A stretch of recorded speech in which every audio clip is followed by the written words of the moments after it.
Alright, me, I'm gonna go ahead and restart this because I suddenly got called away in the middle. I don't remember exactly what I was saying or what I hadn't said. But it is the same day, and I've just again finished reading The Last Olympian, Rick Riordan's Percy Jackson series, the last in the original 5-book series. Once again, with these coming of age stories, you know, very, very fun, very emotional in a lot of ways, but very great, right? The hard part about this is that, like any, or like most kind of like fantasy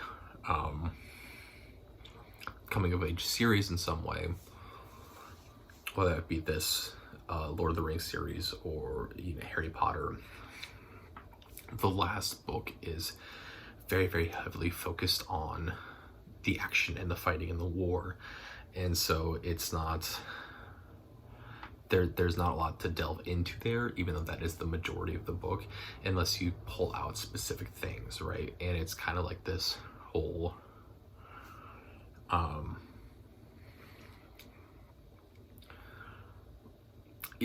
talked about it when I was talking about the deeper series, or the holes. I don't remember what it's called. Tunnels.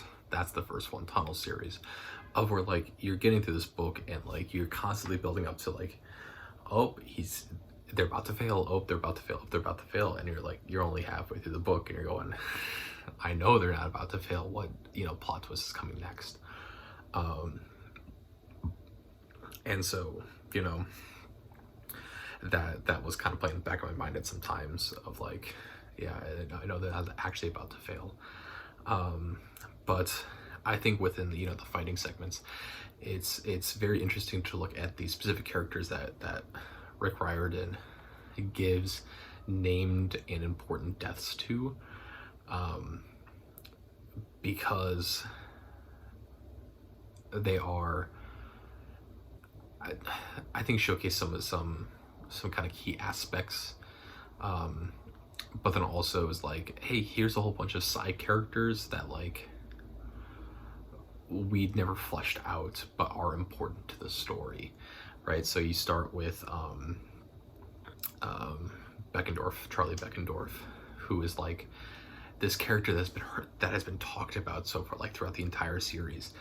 I think he's mentioned in the first book a couple different times, right? And it's like, he's this character that is so important, and Percy as a character thinks of him quite a bit, but his death is just kind of, in a way, seems out of nowhere, right? It's the very beginning of the book.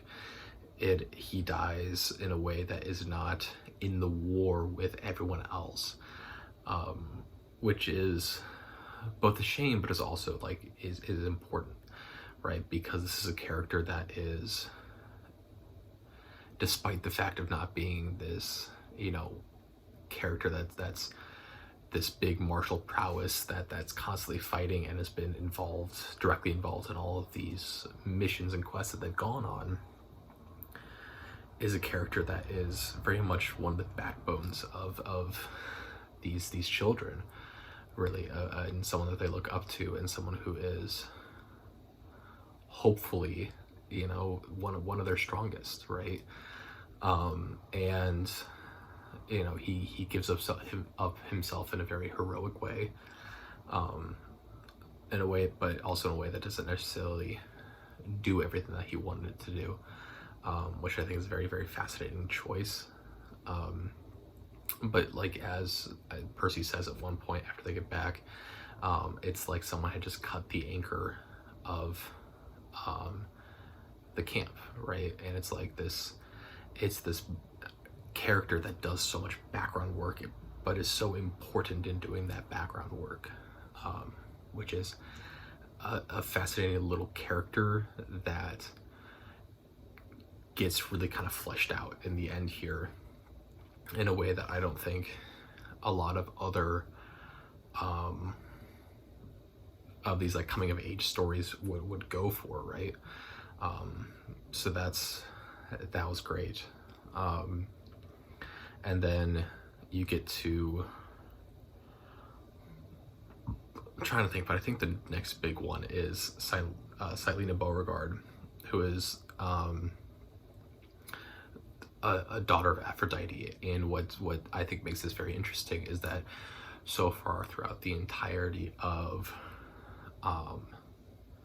the series, Rick Riordan has made a point to that the Aphrodite children are not necessarily interested in warfare and often actively avoid it. And then it is both this act of trickery but also act of love and that and desire to protect that Silena eventually gives her life up, acting as the leader of as Clarice, the leader of the Ares Cabin, to try and get all of the Ares cabin mates to join the fight, after it had been set up early on that they were choosing not to fight because of a petty argument, right? So, you know, that's another death that is both as a character, but also, you know, just in general is a fascinating one to me. Of this is another character that has been mentioned, I think, since the beginning. I think she's also mentioned within the first book. Maybe she's mentioned the first time in the second book. But is just another fascinating character, right? Of where like it seems so against her character, but is also very much in line with not only the characters that we expect out of this camp that we have seen so much of, but also that this is a choice of love, not of war, right? Which is a fascinating little thing. You then get a couple other, you know, named deaths. Linnaeus is one that I can think of off the top of my head. I feel like there's one more. There's like one other one that's like a side character that gets mentioned a whole bunch that dies here and that gets mentioned specifically. But the next, you know, two are Ethan Nakamura and Luke, right? And both of which kind of show this very, very interesting, what becomes the whole point and what Percy's whole thing is at the end here. And they kind of both represent this, but in two very different ways, I think, right? In which Ethan is this character that is, because his mother is Nemesis and is therefore not considered an important god or one of the main gods, therefore, right, he is cursed to live this life in which he cannot receive help from his godly parent because they are a god, but also he's not given the opportunity to train himself or find any protection within the borders of this camp, right? And so instead he is forced to survive on his own and fend for himself, and only thinks negatively of his abilities, but also, you know, his parents, right? And, you know, that is fascinating, right? Because that really does lead into Percy's decision at the end. Yeah, you know, he's like the last introduced really like named character. It's him and Luke's mom that are the last named characters that really get brought in, which I think says a lot about both him as well as Luke's role in all of this, because yes, they do become really the main antagonists. Obviously Kronos is working through Luke, but like these two become the main antagonists throughout all of this. And so obviously the rules are going to be a lot larger, but I think it would be very easy for this to take the route of they just want power and not, I just need to be somewhere that I think I can be accepted, which is fascinating.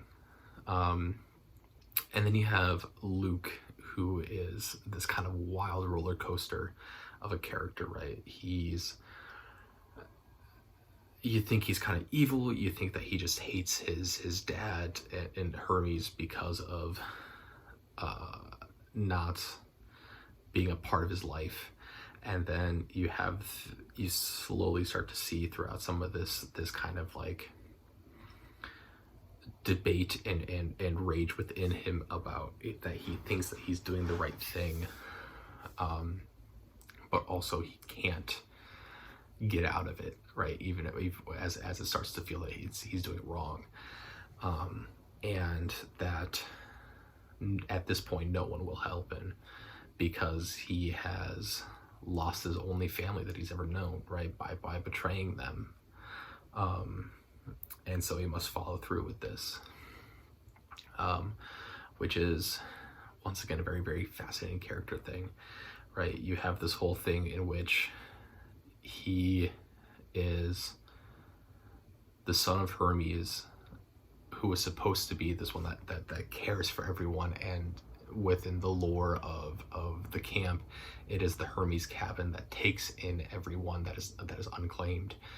And so you have this character who becomes the leader of this cabin and has met their father once and was given, and feels like they were given nothing from it, and is now in charge of this cabin of people who are angry and upset and in ways refugees to this camp, which causes him to then act on these things and act on these desires that and hatred, especially then also within the fact of that there is this affliction that occurs with his mother, in which they attempt to move the oracle to Luke's mother in May, and it does not work, and instead May becomes insane, and she flashes between two very, very different personalities of violence, but then also of never being able to break who Luke is as being this, third grader who ran away, which is fascinating. Yeah.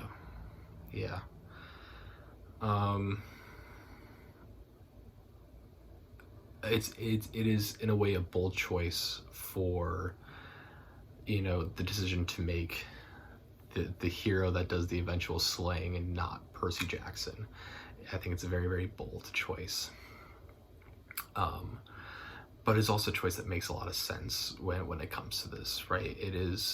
This has been a huge story about and consistently of so many of our main characters feeling like power has been taken away from them, or agency has been taken away from them in determining not only who they are, but a lot of their actions, right? Their actions and their desires and what they think is the right choice is not often determined by who they are and what they actually think, but rather their adherence to some very specific guidelines or to a prophecy, right? And so to have your main character not actually do the final killing and ending the war, but instead having it be his decision to allow and to trust that there's enough left in Luke to fight against Kronos himself is fascinating, and it's great, and it's lovely, and I think it ties in a lot of things that are very important to the series. Speaking of that, right, the actual title, The Last Olympian, is incredibly important, right? Because, you know, it's, as kind of gets talked about at the end, right, there's this huge importance that all of the gods, including the quote-unquote minor gods, should be given houses and places, and all their children should be respected, and everyone should be respected, right? But it is this last and final god that is left at Olympus while all the other gods are fighting that brings home what so much of this series is about, right? Because it is a found family series, right? It is inherently about a whole bunch of kids that feel that they are excluded and left out, right? They are bullied. They are not successful in school because of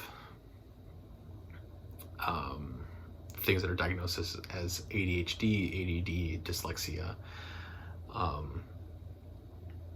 They don't feel that they can stick around any place for very long. They're being raised in a way that is very much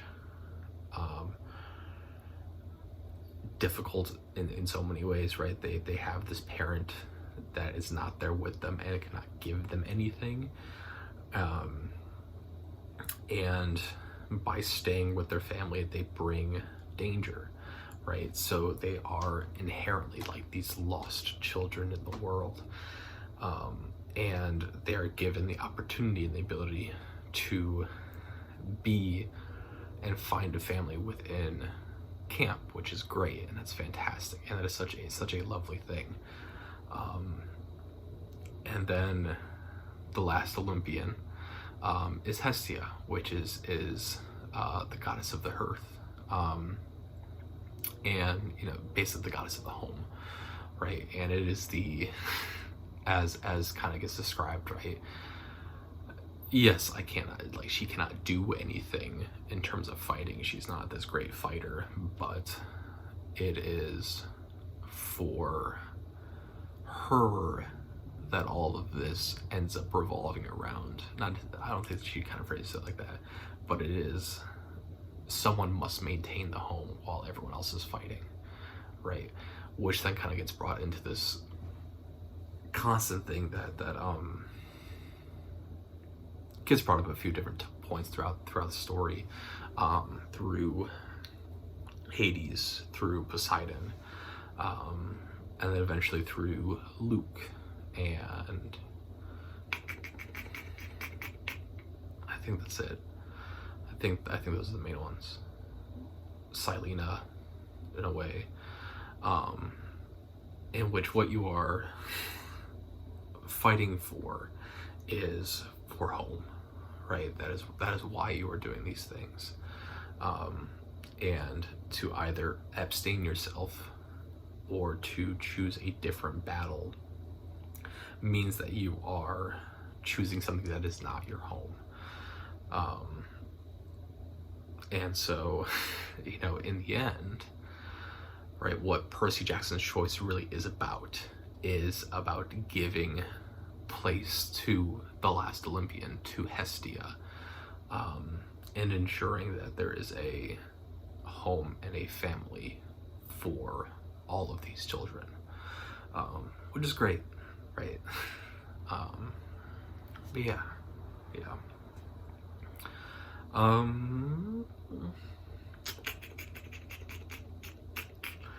I think that's it in terms of this book. I mean, obviously you get the Percy and the Annabeth stuff at the end. You have the christening of Rachel Elizabeth Dare as the new Oracle, which I think is another thing that gets, you know, way more important in the second series.